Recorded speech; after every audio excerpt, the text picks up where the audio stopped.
Bom dia! Estamos de volta com as nossas meditações devocionais Aviva no Senhor. Nós estamos lado a lado buscando o avivamento e a nossa oração é a oração do profeta Abacuque. Aviva, Senhor, a tua obra em nós. E nós estamos aprendendo com os profetas que o Senhor enviou para o povo de Israel, para chamá-los ao arrependimento e ao avivamento espiritual. E hoje nós vamos falar sobre Jeremias. Jeremias, conhecido como o profeta chorão. As suas mensagens, elas enfatizavam vários pontos importantes em busca do avivamento. Um deles é o que pede o pleno avivamento, que é a dureza do coração. Os pontos importantes, primeiro, da mensagem de Jeremias, era como o dos outros, que o verdadeiro avivamento e o que traz o avivamento para um coração é um arrependimento sincero. Jeremias ele exortava o povo a se arrepender sinceramente dos seus pecados, não apenas sentir remorso, mas era arrepender-se e voltar novamente o seu coração para Deus.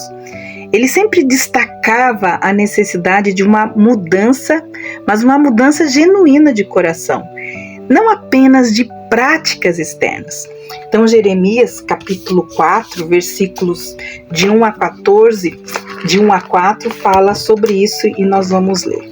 Jeremias 4, de 1 a 4, diz assim: Se você voltar, ó Israel, volte para mim, diz o Senhor. Se você remover as suas abominações diante de mim, você não mais andará sem rumo. Se jurar em verdade, em juízo, em justiça, dizendo tão certo como vive o Senhor, então nele serão benditas as nações e nele se gloriarão. Porque assim diz o Senhor aos homens de Judá e também de Jerusalém: lavrem os campos não cultivados e não semeiem no meio de espinho. Deixem-se circuncidar para o Senhor, circundem o seu coração, ó homens de Judá e moradores de Jerusalém, para que o meu furor não saia como um fogo, por causa da maldade que vocês fazem, e queime, sem que haja quem o possa apagar. Então ele apelava ao povo para que lavasse o coração da maldade, mostrando que o verdadeiro avivamento ele começa com a transformação interior. Jeremias também profetiza sobre uma nova aliança que Deus faria com seu povo, assim como o profeta Ezequiel. Uma aliança que seria baseada não mais na lei, mas num relacionamento íntimo e pessoal com Deus, onde as leis de Deus estariam então escritas no coração do homem, como nos diz Jeremias 31 a 34.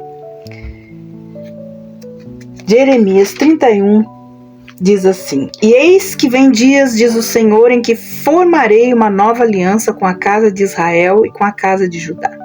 Não segundo a aliança que eu fiz com os seus pais, no dia em que os tomei pela mão, para os tirar da terra do Egito, pois eles quebraram a minha aliança, apesar de eu ter sido seu esposo, diz o Senhor.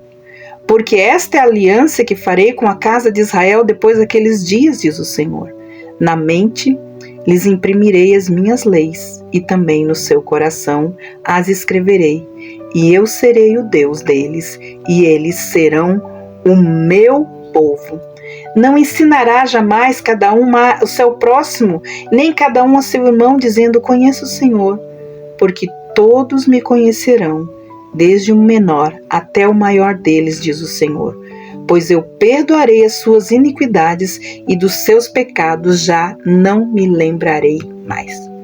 Esta nova aliança apontava para a vinda de Jesus e a obra do Espírito Santo que trata o coração do homem, que traz a renovação espiritual na mente e também no coração.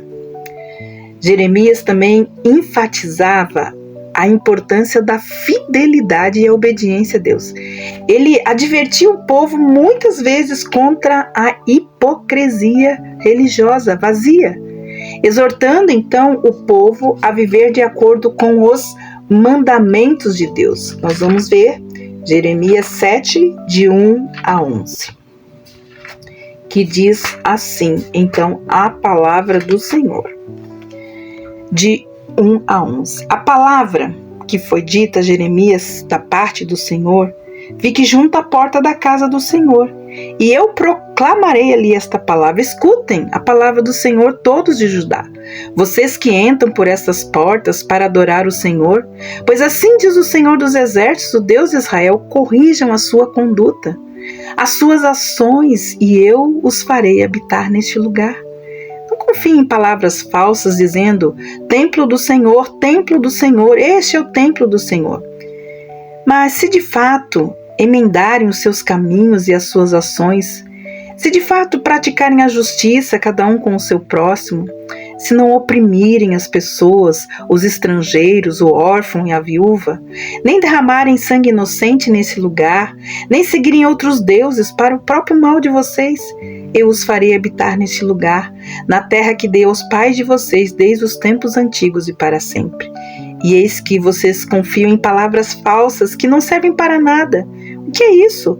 Vocês roubam, vocês matam, vocês cometem adultério e juram falsamente, queimam incenso a Baal e seguem outros deuses que vocês não conheciam no passado. E depois vocês vêm se pôr diante de mim nesse templo que se chama pelo meu nome e dizem: estamos salvos. Sim, só para continuarem a praticar essas abominações? Será que esse templo que se chama pelo meu nome é um covil de salteadores aos olhos de vocês? Eis que eu mesmo vi, diz o Senhor.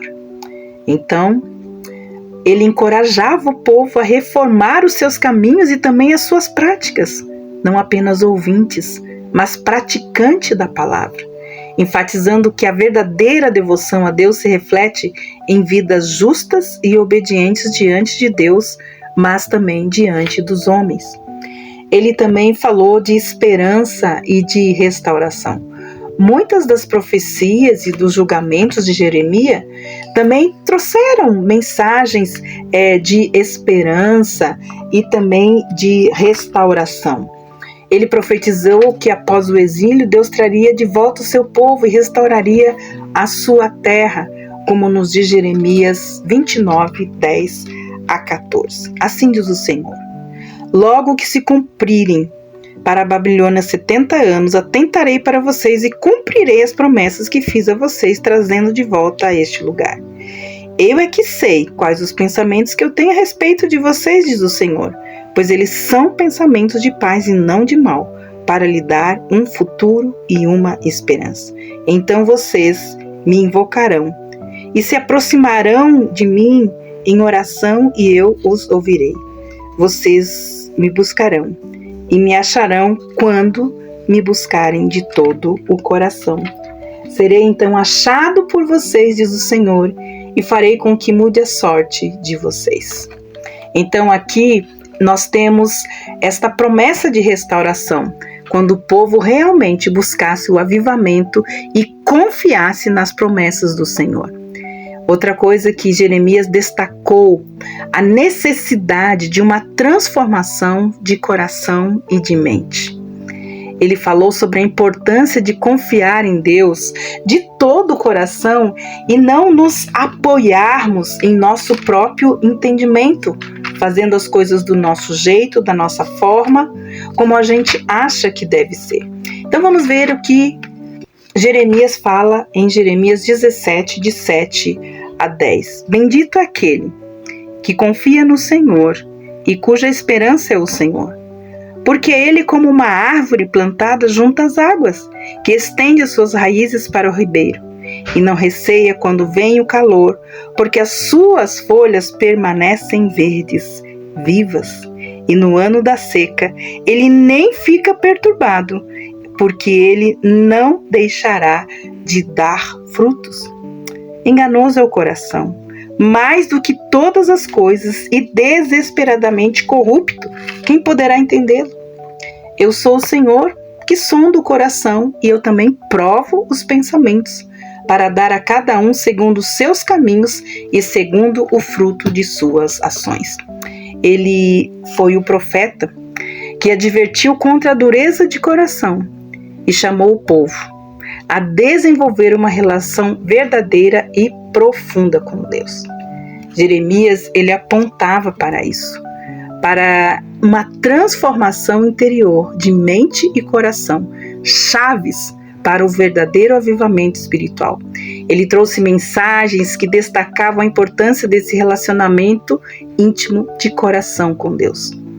Amados, amanhã nós vamos falar por que o avivamento não acontece quando há dureza em nossos corações.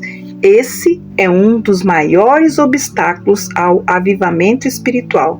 E nós vamos continuar falando então a respeito dessa barreira que barra a obra de Deus e a renovação espiritual em nossas vidas. Que Deus abençoe você. E até amanhã com os nossos devocionais matinais. Aviva, Senhor, a tua obra. Deus te abençoe e até lá.